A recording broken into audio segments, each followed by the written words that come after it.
Merci de nous recevoir chez vous avec cet entretien que nous accorde le chef de l'État en plein contexte électoral. Alors, des éléments de contexte pour commencer. Avril 2016, élection présidentielle, euphorie, espérance, fierté, soulagement. Avril 2019, élection législative, défiance, tension, angoisse. Atmosphère antinomique à 3 ans d'intervalle du magistère de Patrice Talon à la tête du Bénin démocratique. Quelles leçons tire-t-il des résultats de ces réformes politiques à effet électoral anxiogène? Quelle espérance de démocratie peut-il offrir pour la suite de la marche du Bénin dans l'histoire à ce peuple inventeur de la conférence nationale, partout envié, expérimenté sur la planète par des pays en mal de démocratie? Eh bien, réponse avec Patrice Talon lui-même qui nous reçoit ici au Palais. Monsieur le Président de la République, épigone de la rupture, merci de nous recevoir pour cet exercice, disons, d'explication, mais en même temps, pourquoi pas de reddition de compte. Vous êtes très attendu, vous le savez, le moment est grave, le moment politique est grave. Déjà, bonsoir, Monsieur Sounouvou. Monsieur Dossa, bonsoir. Mais c'est avec plaisir que nous allons aborder un sujet qui intéresse tant nos concitoyens et qui nous interpelle. Alors, j'ai l'honneur d'animer cet entretien avec vous, avec André Dossa de Canal 3. André, c'est vous qui commencez. Merci, Osias. Merci, Monsieur le Président de la République. Monsieur le Président de la République, pourquoi cette réforme apparemment trop contraignante et qui finalement plonge le pays dans une crise politique inédite? Je vais d'abord faire un petit commentaire sur votre introduction, Monsieur Sounouvou. Belle, assez poignante, mais qui matérialise un fait très simple. Ainsi va la vie dynamique. Une vie dynamique faite d'espérance, de fierté, de stress, parfois de déception, de questionnement. Mais à la fin, le bilan peut être à la hauteur de l'espérance. Mais au quotidien, le stress de l'action, les questionnements révèlent bien le caractère dynamique de la vie, surtout la vie en communauté. Alors, vous avez introduit, M. Dossa, cette question de manière frontale. Pourquoi cette réforme? Je dois vous avouer, et je m'en voudrais de ne pas le dire, cette réforme du système partisan n'a pas été l'initiative du président de la République. On l'oublie trop souvent et il convient de rétablir cette vérité. Nous avons, les Béninois, toutes tendances confondues, nous avons tous une certaine conscience de l'état de déliquescence du système partisan. Depuis 1990, depuis la conférence nationale, nous avons opté et instauré un système partisan pluraliste et qui depuis a fait ses preuves et son chemin. Et il est malheureusement à constater que c'est davantage les perversions de ce système qui le caractérisent aujourd'hui. Et ne rien faire serait une faute de la classe politique. Et c'est bien pour ça que, je crois, en 2015, à l'entrée en mandature de la 7e législature qui est en cours, cette question a été évoquée et les députés, par la voix du président élu, ont indiqué que cette mandature serait celle de la réforme du système partisan. Je n'étais pas au pays. C'est une question récurrente d'ailleurs. Question récurrente. Depuis fort longtemps. Et en 2018, il y a eu, je crois, 2 séminaires parlementaires auxquels ont été associés bon nombre de partis politiques, de leaders politiques, même nos présents au Parlement. Et de consensus général, il a été admis qu'une réforme s'avère nécessaire. Je dois dire que depuis 3 ans que je suis dans la fonction, dans la charge, je mesure encore davantage combien il est nécessaire de réformer le système partisan, qui, selon la Constitution, est le système par lequel la cité doit être gouvernée.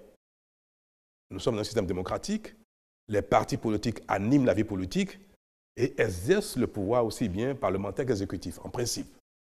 Mais ce n'est pas le cas. Nous sommes dans un système présidentiel.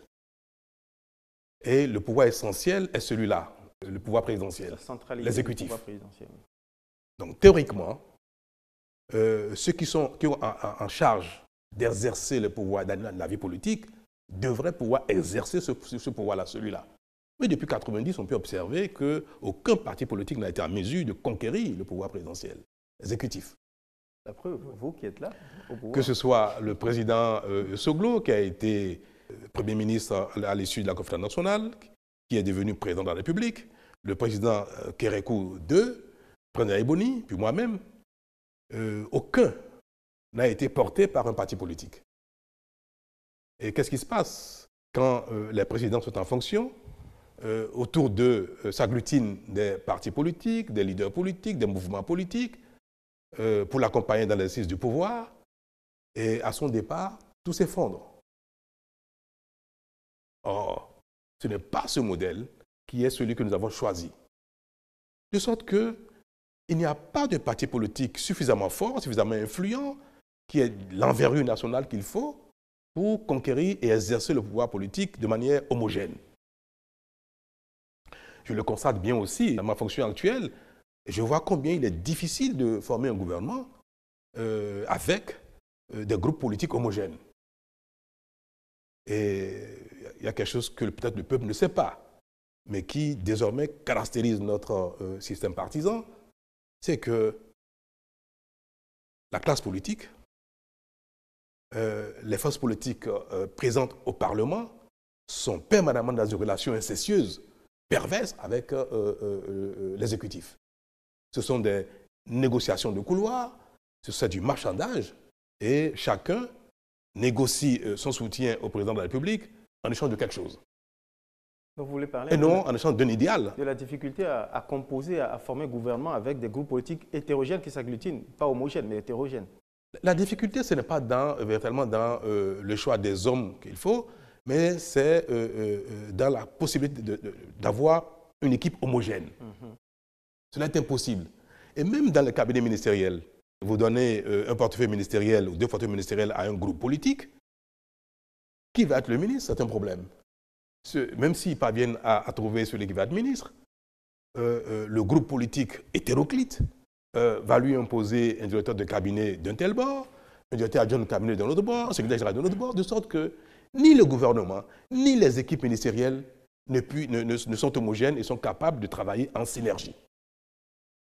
Le peuple ne mesure pas ce que c'est comme perversion et combien cela handicape la bonne gouvernance et la gestion convenable du pays. Je ne peux pas aller plus loin parce que mon rôle, ce n'est pas de tirer sur la classe politique, mais c'est de contribuer à l'amélioration des choses. Et je veux dire que ce choix qu'a fait la classe politique, toutes tendances confondues, pour réformer le système partisan, est à saluer. Je l'ai salué, je l'ai appuyé, bien qu'il n'ait pas été à l'origine. Quand bien même le candidat, Patrice Talon, a quand même porté des propositions de réforme institutionnelle et politique. Je l'ai signalé pendant que j'étais candidat. À mon avènement dans la fonction, je l'ai signalé également. Mais ce genre de réforme relève davantage de la volonté politique et de l'action politique que de l'action de gouvernance de l'exécutif. Et c'est pour ça que l'aide des réformes ayant permis la chose, les députés ont été dans cette dynamique et ont mis en place cette réforme en votant deux lois, l'une relative à la charte des partis et l'autre relative au code électoral. Ces deux lois ont consacré une réforme osée, courageuse, mais nécessaire. Mais nous y voilà, des réformes qui ont conduit à une impasse, vous l'avez dit vous-même, parce que ça conduit à la validation des deux listes qui vous adoubent, deux listes de partis qui vous adoubent, et puis à l'exclusion des partis d'opposition. Et là, il y a une maldonne. En fait, la question, c'est de savoir si ce n'était pas suspect, au fond, cette réforme que vous avez portée, parce que je présume que vous y avez adhéré. Où est-ce qu'il y avait le mal? C'est quoi l'intention? Vous aviez envie de vous débarrasser en fait, de la vieille classe politique, comme on vous soupçonne de le faire? Moi, je n'ai jamais dit, M. Sounouvou, que l'issue de ce processus nous a conduit dans l'impasse. Je n'ai jamais dit ça, je n'ai jamais utilisé ce mot. C'est vrai que ce qui se dessine n'honore pas l'image de la démocratie béninoise. Je l'ai dit, je l'ai constaté, et j'en ai été bien désolé. Mais nous ne sommes pas dans l'impasse. Et il faut le rétablir, c'est par abus que nous le disons. Ce n'est pas parce que ce qui se passe n'honore pas l'image démocratique du Bénin que cela constitue un blocage du fonctionnement démocratique du pays. Pas du tout. Fonctionnement démocratique, vous avez dit, Monsieur le Président. Tout à fait. Parce que le fonctionnement démocratique, c'est bien ce qui permet à chacun d'apprécier l'image, le fonctionnement démocratique du pays. Est-ce que chacun apprécie convenablement le processus politique démocratique du pays? Malheureusement, non. Là, justement, il y a mal donne, il y a une partie, justement, des aspirations du peuple qui se trouve être sevrée de la participation démocratique. La compétition politique est par définition sélective. Oui. Ce n'est pas parce que tout le monde participe au débat politique et concourt au choix des dirigeants que tout le monde dirige à la fois, que tout le monde exerce à la fois les fonctions politiques. Le processus de sélection des acteurs politiques, des dirigeants politiques, est par définition sélectif. Oui, forcément. Donc forcément, discriminatoire. Alors, le problème auquel nous sommes confrontés est celui-ci. Nous avons jugé nécessaire, nous tous, de réformer le système partisan de sorte que les partis politiques soient plus forts, plus représentatifs, avec une envergure nationale avérée, et qu'ils puissent fonctionner de manière démocratique afin que les valeurs émergent, plutôt que ce soit les présidents ou les mécènes qui décident au niveau des partis. Donc, la réforme a été conçue pour être contraignante. La réforme, elle a pour vocation de forcer la main aux acteurs politiques tout à fait, à la fusion, à la constitution de grands partis politiques afin qu'ils soient capables de conquérir le pouvoir exécutif, de l'exécuter de manière homogène et de ne plus introduire dans ce système qu'on peut constater aujourd'hui qu'au Parlement, il y a des individualités qui exigent des comptes partis pour leur soutien au pouvoir avec des exigences donc individuelles, des comptes partis individuels qui, en définitive, pervertissent le système. Ouais. Donc, cette réforme avait donc vocation de forcer la main aux uns aux autres, aux acteurs politiques, aux partis politiques, pour aller à la fusion, à l'union et à la création de quelques 3-4 grands partis politiques dans le pays. Et cette contrainte-là, effectivement, est de nature à gêner et à rendre la compétition plus difficile. Gêner, mais ça ne devrait pas empêcher. Monsieur le Président de la République, que ce soit uniquement vos partisans qui aient réussi à faire face, à relever le défi de rigorisme qu'on observe dans l'applicabilité de ces lois-là, Monsieur le Président. N'est-ce pas ce qui paraît suspect aux yeux de l'opinion? Vous avez raison. Le casting auquel nous avons assisté et qui a abouti à cette compétition qui va s'ouvrir avec 2 formations politiques est de nature à discréditer notre bonne foi collective, à discréditer notre modèle démocratique, mais il faut discerner. Est-ce que les 2 structures qui ont été en charge de qualifier les candidats, de qualifier les partis politiques, je veux parler du ministère de l'Intérieur, qui avait pour rôle de donner aux partis politiques, formations politiques, l'accréditation nécessaire de partis politiques, puis la Sénat, qui a pour rôle de qualifier les partis politiques quant à leur capacité à compétir par rapport au code électoral. Le respect des dispositions de la charte des partis a été de la compétence du ministère de l'Intérieur et celui du code électoral, de la compétence de la Sénat. Je concède que ceux qui n'ont pas pu franchir l'étape du ministère de l'Intérieur suspectent celui-ci de n'avoir pas agi de manière équitable. C'est légitime, c'est humain. Quoique je peux vous affirmer que nous avons veillé, le gouvernement a veillé, moi-même personnellement, à ce que la sélection soit certes rigoureuse, mais juste et équitable. Mais au niveau de la Sénat, est-ce qu'on peut reprocher à Patrice Talon au gouvernement en place ou au ministre de l'Intérieur d'avoir influencé la Sénat pour agir de manière partisane et écarter des partis politiques qui sont arrivés à l'étape de la sélection par rapport au code électoral. Tout le monde, il faut être sincère, il faut être honnête sur la question. Personne ne peut me soupçonner d'avoir une relation du genre avec la Sénat qui a donné les preuves de son honorabilité depuis des lustres et qui constitue depuis des temps notre fierté. Et les membres de la Sénat n'ont pas changé. Ceux qui sont là, si vous les trouver en place, et je peux vous dire combien ils sont reconnus pour leur indépendance et leur impartialité. Alors, 5 partis politiques ont pu réunir les conditions nécessaires, exigées pour participer à la phase Sénat. 3 ont été éliminés. Et parmi les partis qui ont été éliminés, il y a bien des partisans qui n'ont pas également franchi cette étape-là. Donc, ce qu'il faut constater, tout simplement, est que la sélection, elle est rude, difficile et peut-être un peu au-dessus de nos compétences. Peut-être. Mais dire que ce n'est pas des manœuvres, que 2 groupes politiques sont sortis du lot, ce n'est pas honnête. Monsieur le Président, on vous a compris, Monsieur le Président, mais pour remédier justement à cette situation qui, à un point de vue aujourd'hui, constitue un souci, un gros souci pour l'expérience démocratique en cours dans notre pays depuis 30 ans, vous avez invité le Parlement à s'investir dans la recherche d'une solution politique. Étiez-vous sincère, Monsieur le Président? Sinon, comment comprendre l'échec de cette initiative-là au Parlement? Pourquoi, Monsieur le Président, n'avez-vous pas pu contraindre, forcer la main à vos partisans? Qui n'a pas envie de plaire à l'opinion publique? Qui n'a pas envie de séduire ses concitoyens? Qui n'a pas envie d'avoir une bonne image? Je l'ai dit et je veux bien le répéter, l'issue de ces 2 phases de qualification n'est pas quelque chose qui me donne à être fier ou satisfait parce que je sais bien combien cela est suspectable. Combien cela entache mon image personnelle et l'image du pays tout entier.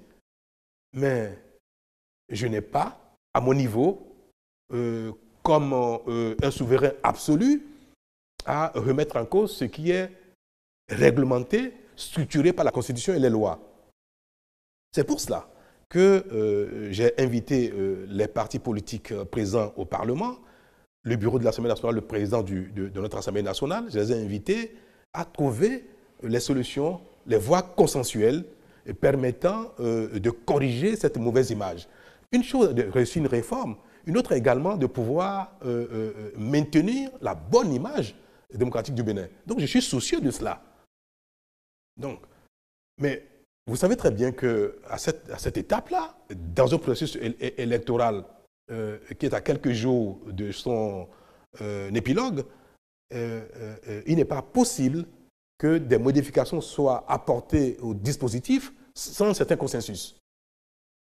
Et c'est à cela que j'ai appelé les uns et les autres, sous la direction du président de l'Assemblée, afin que la solution qui serait trouvée soit une solution consensuelle et qui, même si cela devrait écorcher un peu la dynamique de la réforme, elle puisse, sans remettre en cause le principe global de la réforme, en même temps gommer cette impression d'une démocratie qui s'essouffle. Et c'est pour cela que j'ai prié le président de l'Assemblée, les uns et les autres, d'aller à cette négociation et de proposer une solution à laquelle j'étais d'ores et déjà acquis, quel que soit ce que ça serait, pourvu qu'il y ait un consensus. Et j'ai utilisé toute ma force de persuasion pour convaincre ceux qui se réclament être mes partisans, pour les convaincre à cela. Et j'ai noté avec satisfaction, et vous l'avez peut-être sur vous-même, que les premiers jours ont pu consacrer un certain consensus. Un comité a été mis en place par la majorité parlementaire et la minorité parlementaire, ce qu'on appelle l'opposition, et ils ont abouti à quelque chose de consensuel qui, sans remettre en cause le principe même de la réforme, devait permettre à ceux qui ont été recalés d'être rachetés, qu'ils puissent se mettre à jour et rentrer dans la compétition aux conditions fixées, du moins les conditions les plus essentielles qui ont été fixées et qui consacrent la réforme.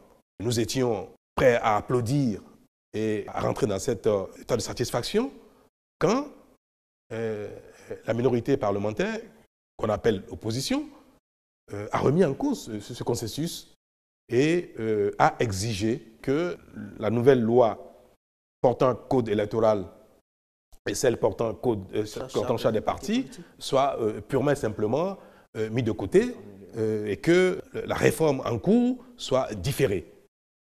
Et je pense que ça a été une erreur fondamentale et la situation actuelle dans laquelle nous sommes, ils en sont quelque peu responsables.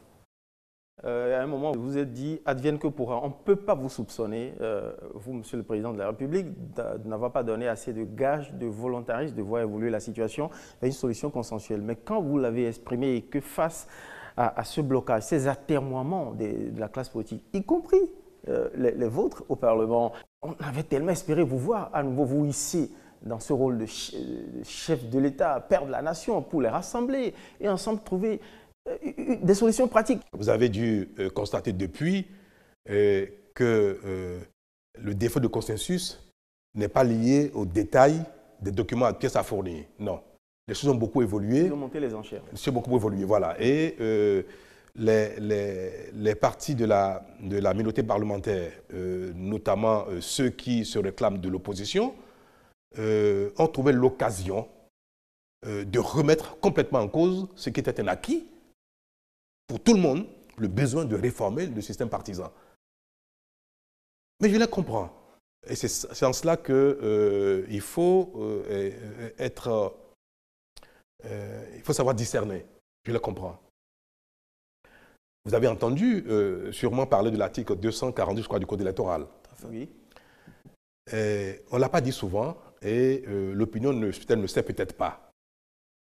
Une chose est qu'on trouve les moyens aux uns aux autres de participer à la compétition, ce sur quoi tout le monde était ouvert, trouver les voies et moyens pour que, même si les conditions de sélection sont assouplies, que les gens puissent donc participer à la compétition politique. Il faut bien faire attention à ce que je veux dire, hein, parce qu'il y a deux étapes.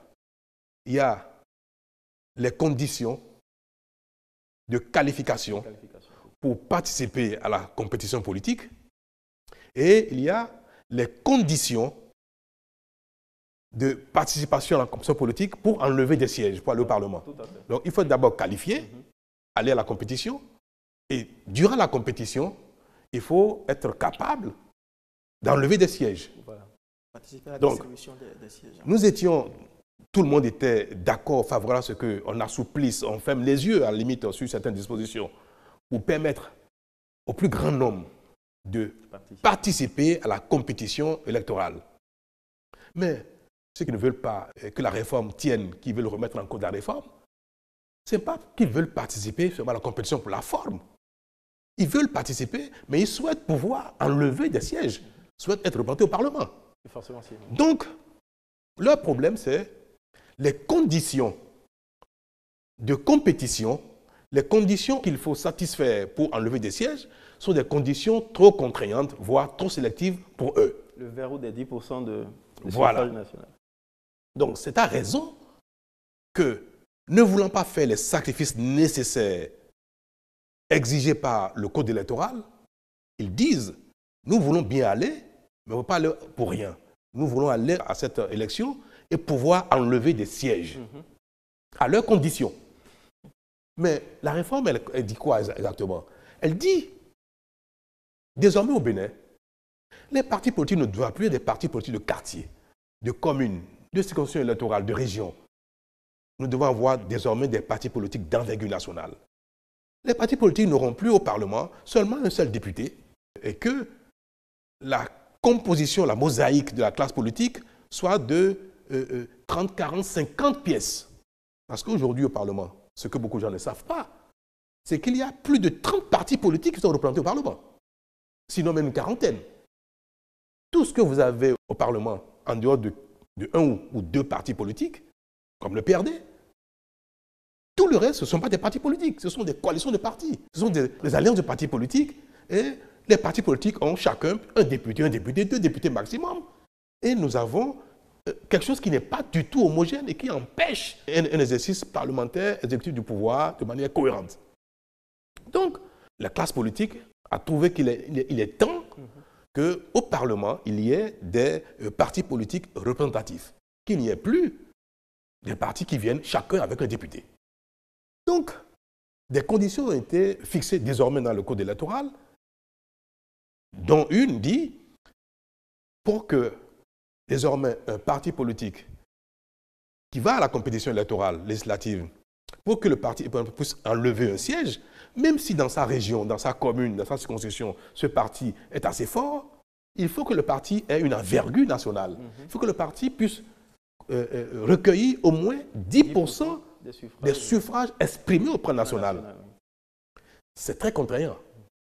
Et il n'y a pas beaucoup de partis politiques dans l'état actuel des choses capables de satisfaire cette exigence. Vous comprenez donc que quand les gens se disent dans l'opposition, mais qui ne veulent pas fusionner, qui ne veulent pas satisfaire cette nouvelle obligation de créer de grands ensembles, ils veulent demeurer président de partis politiques, ils veulent garder leur fonds de commerce pour le négocier avec l'exécutif. Ces fonds de commerce, desquels il faut se départir, auxquels il faut renoncer pour entrer dans des grands ensembles politiques homogènes, démocratiques et fonctionnels, évidemment, renoncer à cela est un sacrifice énorme que beaucoup n'étaient pas disposés à faire. Donc, qu'ils refusent que les conditions de la compétition restent en l'état, je comprends, pour eux c'est légitime. Donc, indirectement, on parle d'exclusion, mais dans les faits, ces partis politiques n'ont rien fait désormais que d'exiger la remise en cause de la réforme des partis politiques afin que les choses restent en l'état comme depuis toujours. Moi, je dois avouer que ce n'est pas admissible parce que nous avons l'obligation de corriger nos travers, nos perversions afin que le pays évolue. Donc, M. Dossa, le problème auquel nous sommes confrontés aujourd'hui, qui est la réalité des choses, et d'ailleurs j'ai lu une tribune hier qui a été écrite par d'éminentes personnalités du pays, mais qui ont leur opinion, j'ai lu que le problème qui est posé, c'est les deux lois, la charte des partis et le code. Le code électoral n'a pas été rédigé pour satisfaire de manière visible, explicite, quelqu'un. Ce sont des conditions qui sont posées auxquelles tout le monde doit satisfaire. C'est ça, en fait. Il n'a pas été dit que des partis de telle couleur sont dispensés de telle exigence et que les partis de telle couleur sont astreints à respecter ces dispositions-là. Le code s'impose à tout le monde. Ceux qui ne sont pas dans la dynamique de respecter le code, aujourd'hui, exigent que le code soit abandonné. Monsieur le Président de la République, quand vous avez fait tous ces efforts, vous avez montré votre bonne foi, votre bonne volonté à œuvrer pour une solution consensuelle et que ça n'a pas abouti au Parlement, pourquoi vous ne prenez pas une ordonnance? L'ordonnance, ce serait pour dire quoi? Pour abroger la charte des partis, le code électoral, pour remettre en cause la réforme voulue, décidée par la classe politique tout entière. Parce que c'est seulement la mise en œuvre, c'est à la cause de la mise en œuvre qu'il y a un revirement. Donc, moi qui ai choisi de faire les réformes nécessaires, quand il s'agit de la réforme la plus importante, majeure, celle qui concerne la classe dirigeante, je dois remettre en cause cette réforme par autorité. Je veux rappeler que la charte des partis a été votée à la quasi-unanimité des partis politiques au Parlement, y compris par ceux aujourd'hui qui refusent la mise en œuvre. Ils savaient bien, mais le problème c'est qu'il faut être humain. Moi je peux comprendre. On prône l'idéal, mais quand il s'agit de satisfaire, de respecter les conditions de l'idéal, chacun en lui commence à rechigner et cherche les voies et moyens de contourner les conditions de l'idéal. Et quand on ne parvient pas à contourner les conditions de l'idéal, on remet en cause l'idéal. Mais il n'en demeure pas moins que cet idéal est reconnu de tous. Alors donc, je n'ai pas, dans mon rôle, à remettre en cause un idéal défini et fixé par la classe politique tout entière. Et parce qu'à l'occasion de la mise en œuvre, certains le remettent en cause, j'ai, pour soigner mon image, pour jouer le président... Sauver l'image de la démocratie béninoise. Pour sauver l'image, d'accord, sauver l'image de la démocratie et gommer la mauvaise perception de la chose, remettre en cause ce qui est fondamental. Alors, il faut choisir entre ce qui est fondamental et ce qui relève de là ce soir. Il faut faire quoi? Pour moi, l'image du bon élève de la démocratie, l'image du pays le plus démocratique ne passe pas avant l'intérêt de développement, de bonne gouvernance du pays. Mon choix, il est clair. Même les réformes les plus difficiles, si elles sont pertinentes et nécessaires, nous avons l'obligation de les opérer. C'est déjà ça mon choix de principe sur le choix qu'il faut faire. Maintenant, au-delà de ça, admettons même que je sois disposé à remettre en cause la réforme pour la convivialité, comme on aime bien dire, pour la paix, pour la sécurité de tous, et favorable à ce qu'on diffère cette exigence de réforme. Admettons que je sois favorable. Ce que vous me demandez, ce qu'on me demande de plus en plus, ce que me demandent quelques leaders que je reçois, que je lis, c'est de prendre une ordonnance pour imposer ce que le Parlement n'a pas fait. Parce qu'aujourd'hui, nous avons dit, si le Parlement trouve un consensus, si le Parlement décide, en toute souveraineté, de remettre en cause l'achat des partis, je vais m'y conformer. Si le Parlement décide de remettre en cause le nouveau code électoral et revient à l'ancien code, on va s'y conformer tous. N'ont pas les moyens de contester cela. Mais si le Parlement ne le fait pas, le Parlement maintient l'achat des partis, maintient le code électoral. Après les discussions, la grande majorité du Parlement ne va pas dans ce sens. Pour soigner l'image de démocratie du Bénin, je vais, moi, comme un souverain absolu, prendre une ordonnance et légiférer dans un domaine qui n'est pas le mien. Et dire que voilà ce que sera désormais, en toi, jusqu'à nouvel ordre, l'achat des partis. Voilà ce que sera désormais, jusqu'à nouvel ordre, le code électoral. Je vais signaler que notre Constitution ne permet pas au président de la République de légiférer dans tous les domaines. Quand on parle on utilise le mot ordonnance. De manière classique, la Constitution permet au gouvernement en place, au président de la République, de légiférer pour la mise en œuvre de son programme d'action quand il a des blocages. Donc on prend des ordonnances dans un champ bien déterminé qui est le champ de l'exécutif pour la mise en œuvre du programme du gouvernement. On ne prend pas des ordonnances dans n'importe quel domaine. On ne prend pas une ordonnance pour fixer un nouvel ordre politique. On ne prend pas une ordonnance pour fixer les conditions de la participation aux élections. Et ça ne se fait dans aucun pays de démocratie.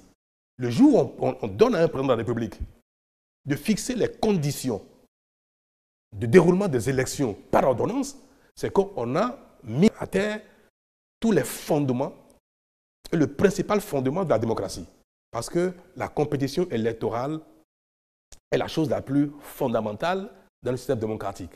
Et il ne revient pas à un homme, fût-il président de la République, de décider par lui et lui seul du processus électoral. C'est cela qui est gênant, parce que ce qui évoque l'article 68 de la Constitution, l'article 68 ne parle pas des prérogatives du président de la République à utiliser la voie de l'ordonnance pour agir. Non. L'article 68 permet au président de la République de prendre des mesures exceptionnelles. Quand il y a blocage Quand il y a fonctionnel, blocage des institutions, oui. Quand il y a remise en cause de l'indépendance du pays, quand le territoire est en danger, c'est très, très limitatif. Oui. Il y a 4 ou 5 conditions exhaustives que la Constitution fixe pour permettre au président de la République de prendre des mesures exceptionnelles. Évidemment, au titre des mesures exceptionnelles, il peut y avoir un décret, une ordonnance ou même une déclaration. Le président de la République qui consulte l'Assemblée nationale, qui consulte la Cour constitutionnelle et qui fait une déclaration à la nation pour prendre des mesures exceptionnelles, ces mesures qui supplantent tout désormais pendant un temps. Mais la Constitution a encadré cela. L'article 69 de la Constitution, qui suit l'article 68, précise que les mesures exceptionnelles doivent être prises dans le sens de la préservation des prérogatives institutionnelles et de sorte à permettre le bon fonctionnement rapide des institutions.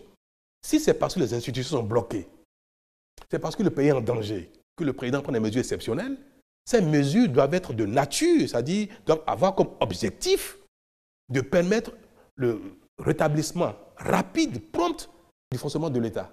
Or, dans le cas actuel, les institutions ne sont pas bloquées.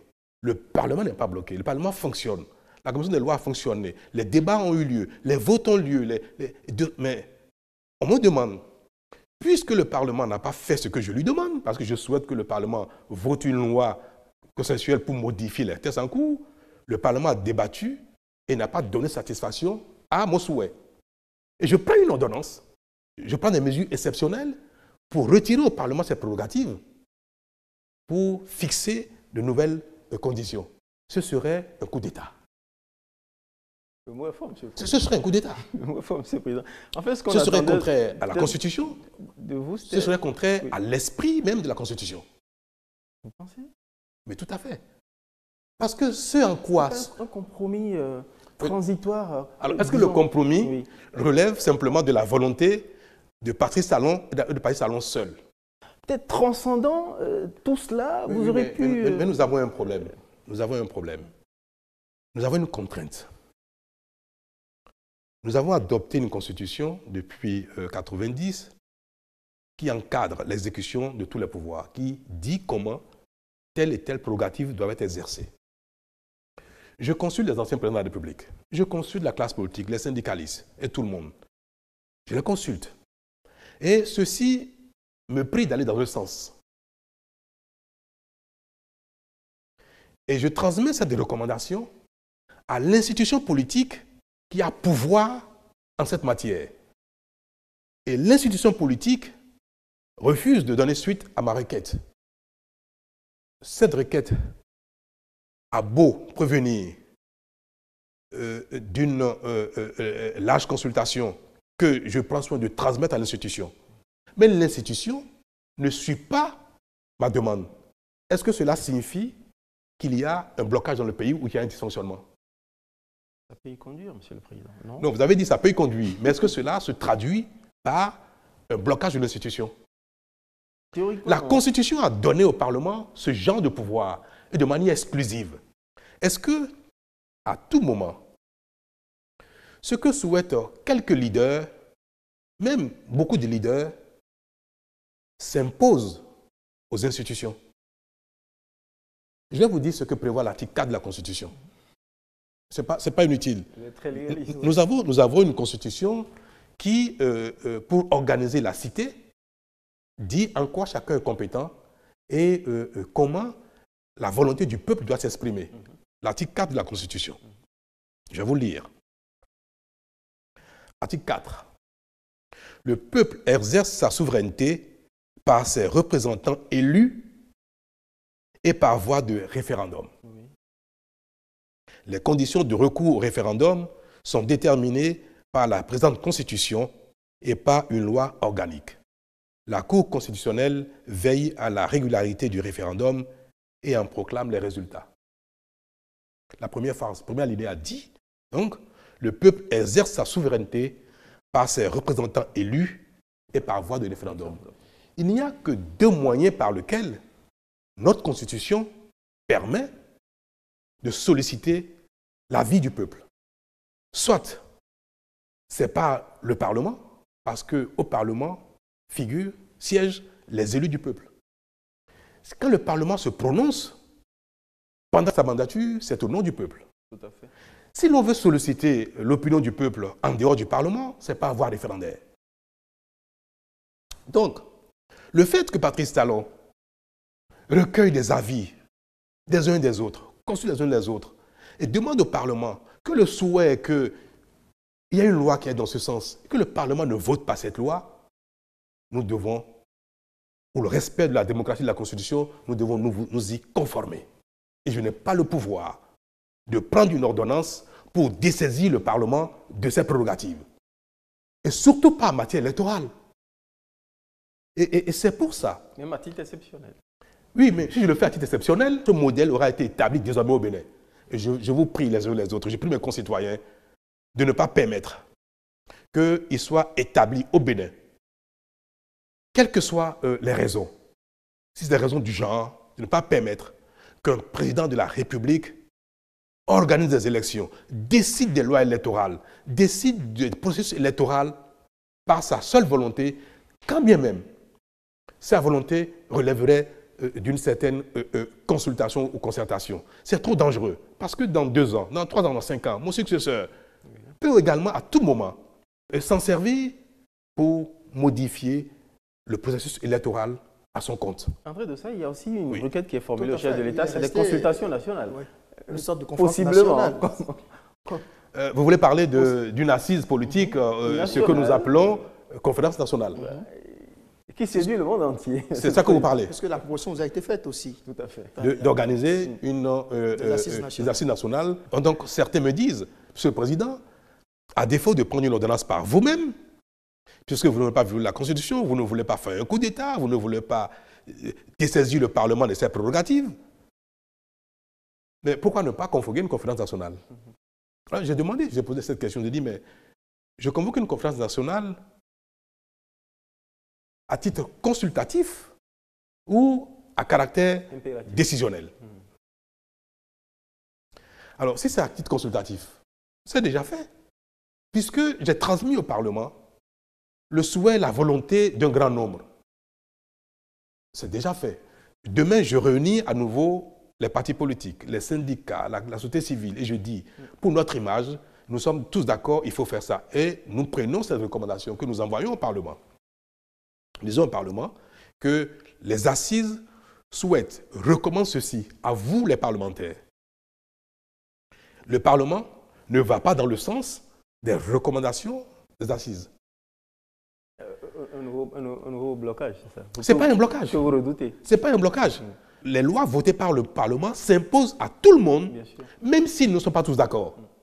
Jusqu'à ce que ce Parlement finisse son mandat et qu'un autre Parlement vienne changer les choses. Donc, c'est ça l'ordre constitutionnel actuel. Oui. Donc, nous faisons des assises nationales, nous faisons des conférences nationales. Si c'est à titre consultatif, ça ne changera rien du tout. Donc, il faut que ce soit une conférence nationale à nouveau souveraine, qui s'installe et qui décide. Et qui dit, voilà, dans le cadre des élections en cours, le processus en cours, voilà ce qui va se faire. Et cette décision s'impose à la nation entière, s'impose à l'Assemblée nationale, s'impose à la Cour constitutionnelle et s'impose à la Sénat. Cette décision, qui va dans le sens souhaité, va permettre de dénouer ce que nous appelons crise. Mais cette conférence nationale, elle a ce caractère décisionnel, elle a ce caractère souverain. Ça veut dire tout simplement que l'ordre constitutionnel actuel est remis en cause. Une conférence nationale convoquée à caractère décisionnel, dotée d'une souveraineté, capable de prendre une décision qui s'impose aux institutions qui ont la prérogative au plan constitutionnel, cela s'apparente, cela s'interprète, cela est une remise en cause de l'ordre constitutionnel. Pour autant, Monsieur le Président, si cette décision est juste portée sur la question de la crise électorale, rien que ça, vous avez peut-être pas entrevu une possibilité. La Constitution... Cette conférence nationale aurait pu vous donner, vous, possibilité, mandat, justement, de prendre une ordonnance. Après, un compromis large qui porte une sagesse populaire, justement, Monsieur l'Assemblée Sounouveau, s'est avéré... si la cité devait fonctionner ainsi à chaque instant, chaque fois qu'il y a un problème, coup par coup, chaque fois qu'il y a un incident, chaque fois qu'il y a une controverse, on déroge à la Constitution. Moi, j'ai prêté serment pour respecter et protéger la Constitution. Je ne peux pas. L'article 4 de la Constitution n'autorise pas la convocation d'assises politiques, la convocation de conférences nationales souveraines. Elle n'autorise pas. Et ça, les gens ne le savent pas. Notre Constitution actuelle interdit la consultation du peuple par la voie de conférence nationale à caractère décisionnel. Parce que cela est une remise en cause de l'ordre constitutionnel. La Constitution n'a prévu que 2 voies de consultation du peuple. C'est la consultation du Parlement ou le référendum. C'est pour ça que je ne peux pas convoquer une conférence nationale d'assises en cette matière aujourd'hui et lui donner un caractère capable donc de prendre une décision en cette matière. Si je le fais, je remets en cause l'ordre constitutionnel actuel. Et cela, quand j'ai rencontré il y a quelques jours les présidents des institutions de la République, laquelle réunion a été élargie au président de la Sénat et au médiateur, j'ai posé la question à ces personnalités de manière personnelle. Êtes-vous favorable, monsieur, madame, à la remise en cause de l'ordre constitutionnel actuel? Tout le monde m'a répondu, il n'est pas question. Quand je reçois des personnalités politiques diverses, et que je leur demande, vous êtes demandeur ou favorable à la remise en cause de l'ordre constitutionnel actuel, tout le monde me dit non. Il dit, mais vous ne pouvez pas me demander de prendre sur moi de violer la Constitution, alors que chacun de vous, par derrière, dit ne remettez pas en cause l'ordre constitutionnel. Je conclue là-dessus, sur ce point-là, messieurs. La prise d'une ordonnance par mois pour interférer dans le processus électoral, en lieu et place de l'Assemblée nationale, en lieu et place de la Cour constitutionnelle, serait, de ma part, une remise en cause de l'ordre constitutionnel. Ce serait interprété comme un coup d'État. La convocation d'une conférence nationale souveraine pour décider aujourd'hui en cette matière serait également une remise en cause de l'ordre constitutionnel puisque cela n'est pas permis, n'est pas envisagé par la Constitution.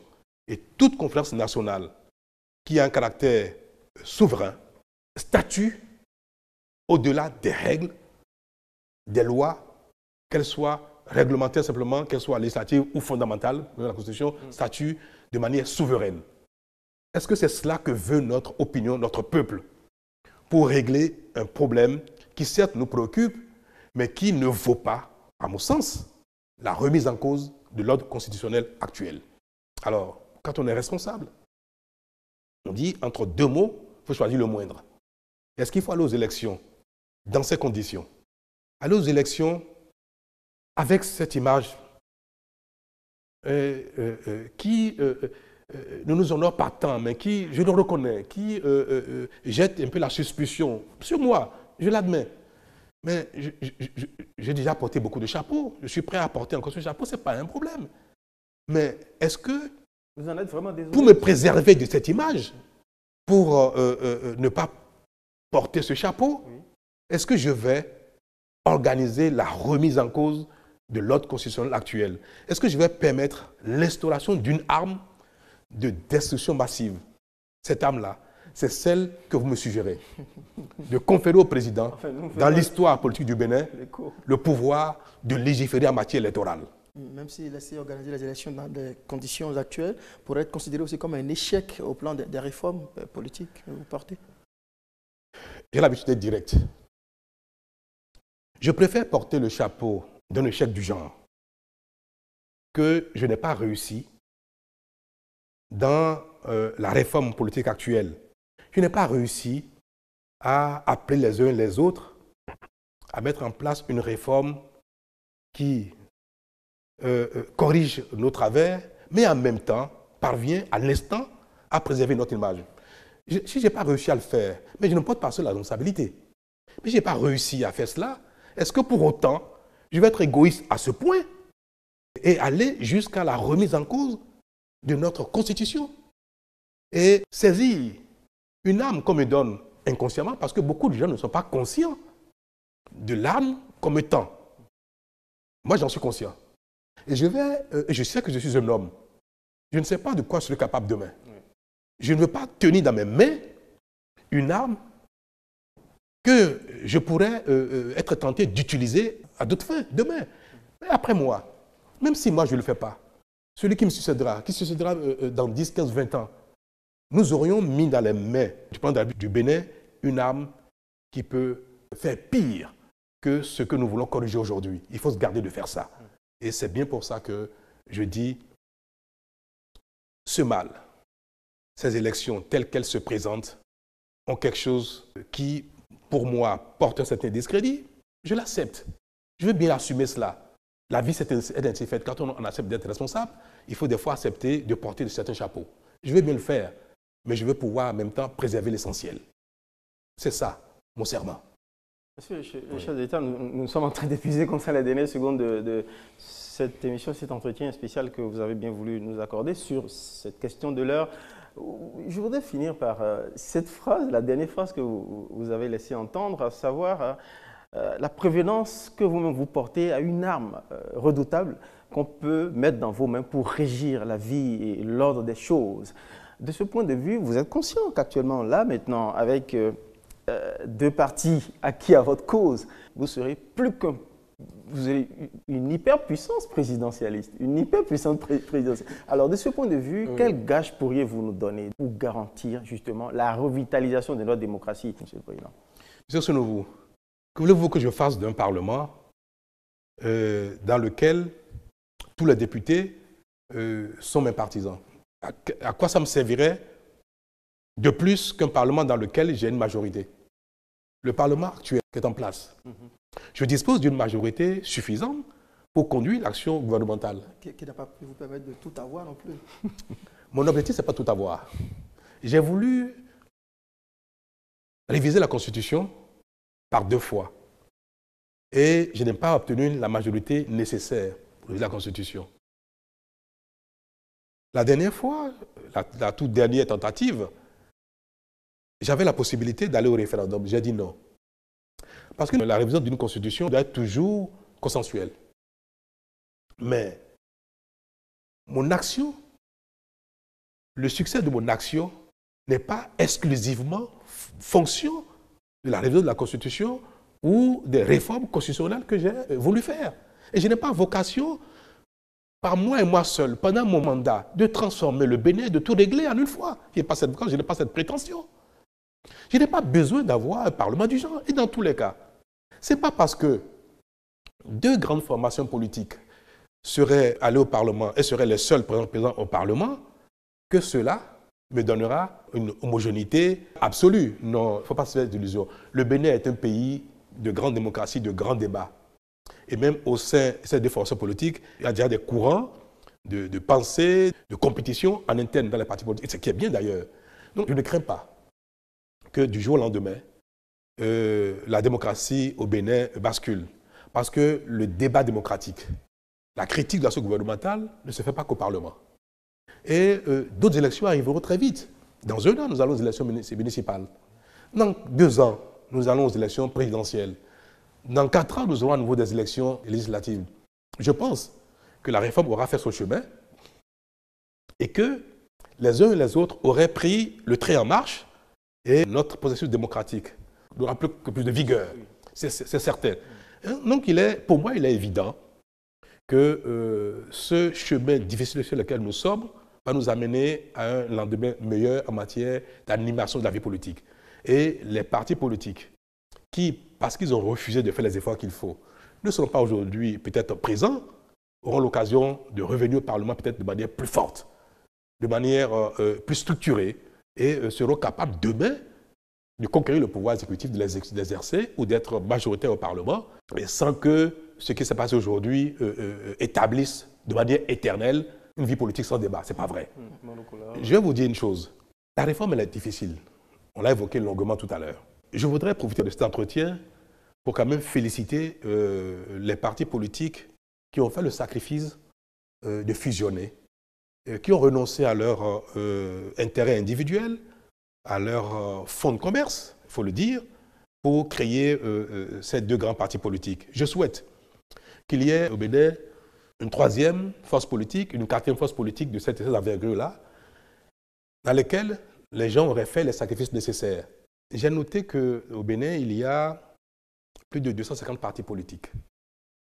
Et j'ai interpellé les responsables des 2 partis en question et j'ai remarqué que chacun de ces nouveaux partis regroupe plus de 70 à 80 partis politiques avec des dizaines de mouvements politiques, de leaders politiques.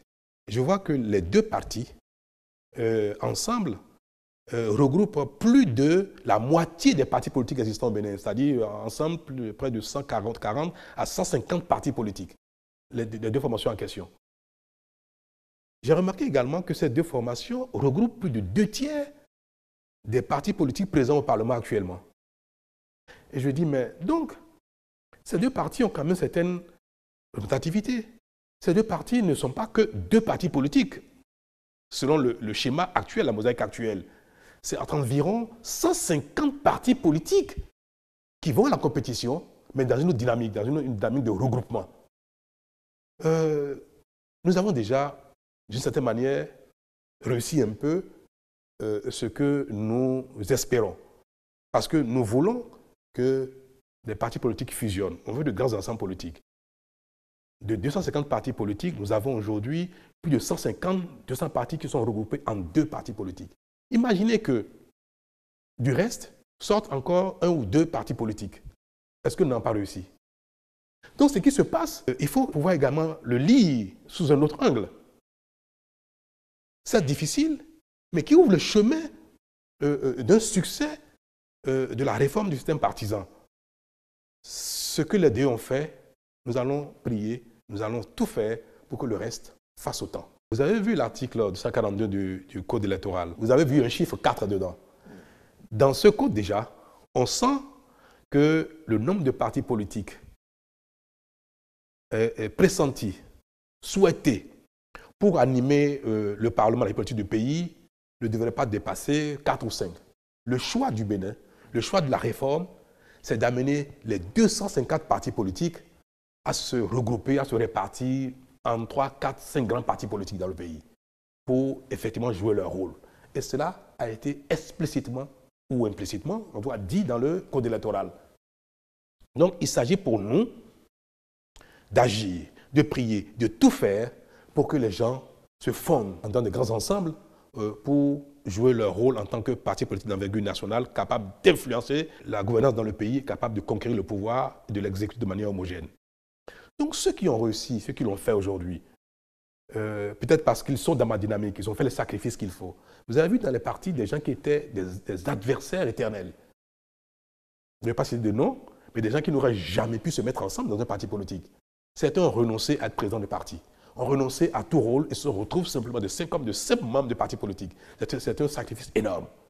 C'est à cela que je voudrais inviter les acteurs politiques, les uns les autres, à faire ce sacrifice et à pouvoir rentrer dans les partis politiques à caractère, à dimension, à envergure nationale, afin que ce que nous avons vécu cette année, ce que nous sommes en train de vivre, ne se répète pas. Et d'ailleurs, nous n'avons pas le choix. Ils vont devoir le faire parce qu'ils ne vont pas renoncer à exercer ce qu'ils veulent bien faire comme métier de la politique. Donc, à quelque chose, peut-être malheur sera bon. Je suis pragmatique, je suis quelqu'un de réaliste et je suis quelqu'un qui avance malgré les difficultés. Je suis quelqu'un qui cherche les voies et moyens pour corriger nos insuffisances, mais parfois, à l'impossible, je ne suis pas tenu. À l'impossible, je ne veux tenir personne et je voudrais que nos difficultés nous permettent de voir de manière plus lucide notre réalité et au lieu de fermer les yeux là-dessus, de les corriger, de corriger nos travers et d'avancer. C'est cela mon souhait, c'est cela ma position et je voudrais pour finir prier la classe politique, les leaders politiques, de ne pas appeler à incendier le pays. Si ce pays-là tient tant à cœur, qu'ils ont vocation à le diriger aujourd'hui ou demain. Ce n'est pas un pays brûlé, ce n'est pas un pays en cendres qu'ils auront à diriger demain. Ne pas participer à une élection, la vie ne s'arrête pas là. La vie ne finit pas à un échec. Cela souvent vous permet d'être plus aguerri et d'avoir peut-être des succès inespérés plus grands demain. Donc, appeler à brûler le pays parce qu'on ne va pas à une élection, ce n'est pas responsable, ce n'est pas bien. Il faut souhaiter que même si les élections doivent avoir lieu dans ces conditions, que cela nous permette d'aller de l'avant, que cela nous permette de mieux construire notre pays et que ce qui ne va pas maintenant, qu'on puisse le corriger dans les jours à venir afin qu'on ne retrouve plus ce genre de choses. Mais il ne faut pas brûler le pays. Et je ne le permettrai pas d'ailleurs. Merci beaucoup, André. Nous sommes à la fin de cette émission. On peut retenir pour l'essentiel que même si Patrice Talon dit qu'à l'impossible nul n'est tenu, il est désolé. Il se sent désolé de cette crise préélectorale à l'issue de cette réforme un peu difficile pour réformer le système partisan. Mais Patrice Talon, même s'il dit qu'à l'impossible nul n'est tenu, il se sent engagé, me semble-t-il, pour la préservation de la démocratie béninoise. Vous êtes un homme de parole. Je suis engagé et motivé. Vous êtes un homme de parole. On peut vous croire là-dessus. Mais est-ce que le bon fonctionnement des institutions du pays, le respect des prérogatives consacrées à chaque institution par la Constitution n'est pas une bonne façon de préserver, de protéger notre démocratie? Je vais rassurer les uns et les autres par mon attitude. Et vous avez bien vu, quand j'ai souhaité une révision de la Constitution et que ne l'ont pas obtenue, je me suis incliné. Je suis un homme d'action, mais je veux que l'action s'opère dans le champ tracé et encadré par la Constitution. Il ne faut pas que la volonté d'agir nous fasse sortir du cadrage constitutionnel. C'est bien pour ça que je voudrais dire à mes concitoyens que je resterai autant un homme d'action, mais autant un défenseur de la démocratie, des libertés, de la rigueur et du respect de l'ordre constitutionnel pour lequel j'ai prêté serment. Je voudrais vous rassurer ainsi, messieurs Dossa et messieurs Sounouvou, d'une chose, notre démocratie, même si elle est parfois peut-être mise à l'épreuve par la compréhension que nous avons de ce qui se passe dans la cité, notre démocratie, elle est dynamique, elle est vivante, elle est solide, elle se renforce et elle va servir notre développement. Notre démocratie permettra au Bénin, aujourd'hui, ce n'est pas encore le cas, mais ça viendra très vite, nous permettra d'avoir une gouvernance efficace pour sortir du sous-développement, de la pauvreté. Il ne sert à rien de se contenter d'une démocratie aisée, confortable, et qui, malheureusement, nous maintient dans la perversion, éternise nos travers, nos insuffisances, et in fine, nous amènera dans le chaos. C'est pour cela que la démocratie doit rester un outil de développement.